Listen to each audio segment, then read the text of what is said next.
Hey geometry students, welcome to our notes. We're going to do area and circumference of circles, and we're first going to focus on the circumference and get some vocab down. So in your notebook, make sure to add in our new vocab words, and I'm going to draw a little diagram of a circle that we're going to use to label and kind of make sense of these vocab words.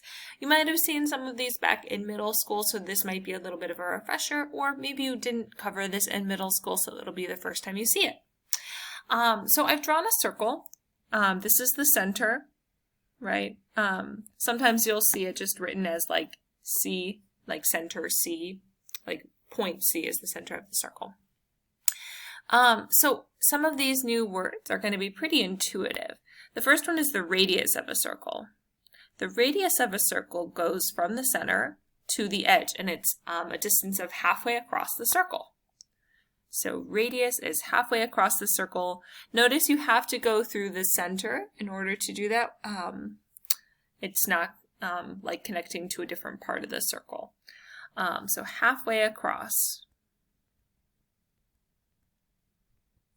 In contrast, the diameter is going to be all the way across, going through the center. Oops, that's not the best. There we go. Going through the center, all the way across. All the way across through center. And so one thing that's important to understand, and I'll just draw it in a second spot here, is that this is a radius. A lot of times we just use R. This is a radius, but this full distance across 2 radii is the diameter. So that's really important to know and to understand, is 2 radii put together is the diameter. It is kind of a weird thing that the plural of radius is radii with like 2 eyes. It's kind of like octopi instead of octopuses. So kind of similar to octopi. So that's the radius and the diameter. Those are important to understand for a circle. If you've got one, you can figure out the other, right? Because 2 radii become a diameter. The last vocab word is the circumference, and this is going to be the biggest focus that we're going to have in this video, because we're going to think about how to find the circumference.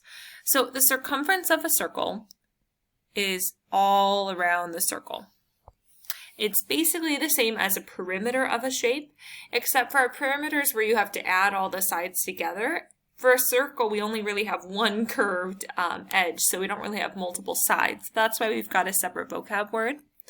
So all the way around, and it's basically like a perimeter,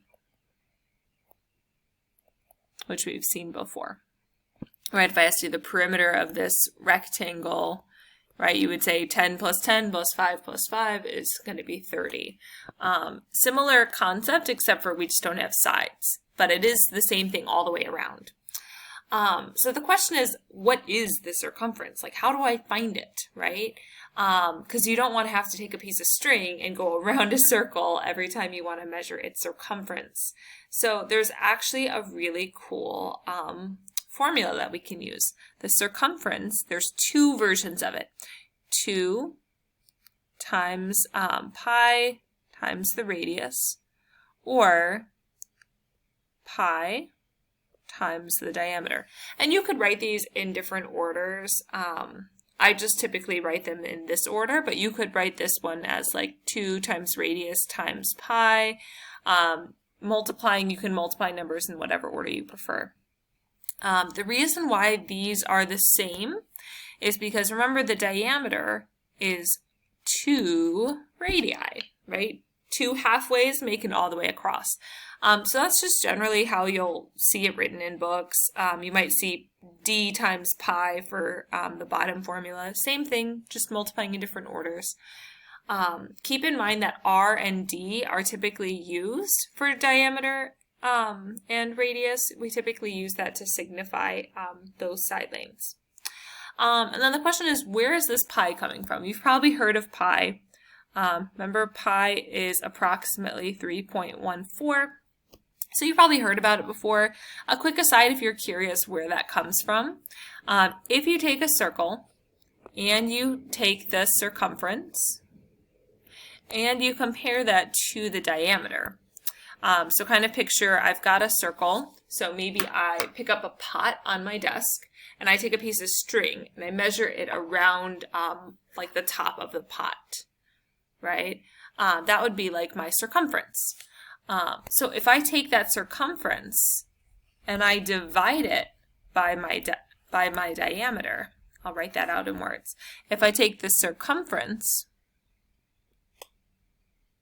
and if I divide by the diameter, which you can kind of see in the picture, the interesting thing is it's about pi when you do that. And you can do that if you want. So go ahead and in your house, like look around and find something circular, like a pot or a glass, and pick one particular circle, right? Like you might have a bigger circle on the top or the bottom.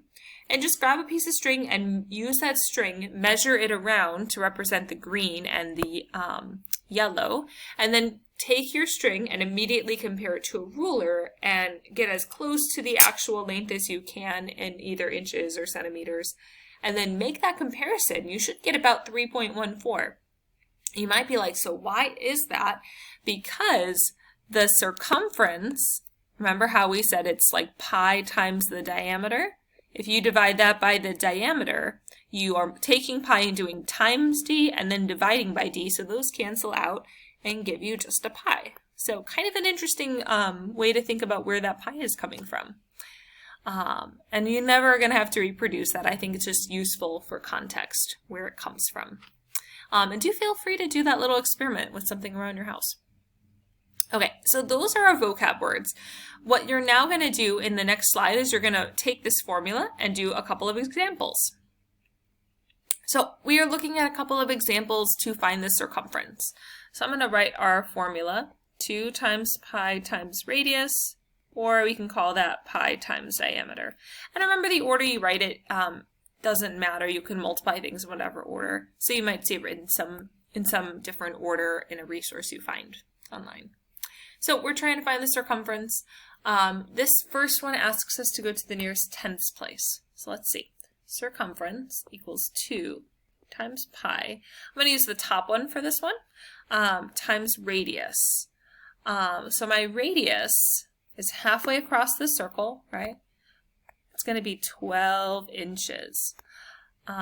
Notice this one is a little bit easier to use that top formula. If I wanted the diameter, I would have to take my radius and double it and get a 24.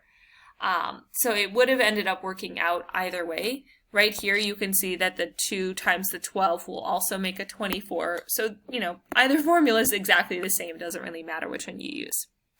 It did say to approximate it to a decimal place, so I'm going to do 2 times pi is about 3.14. We're going to use that approximation times 12. And it's 75.36. Oops, let me get a pen.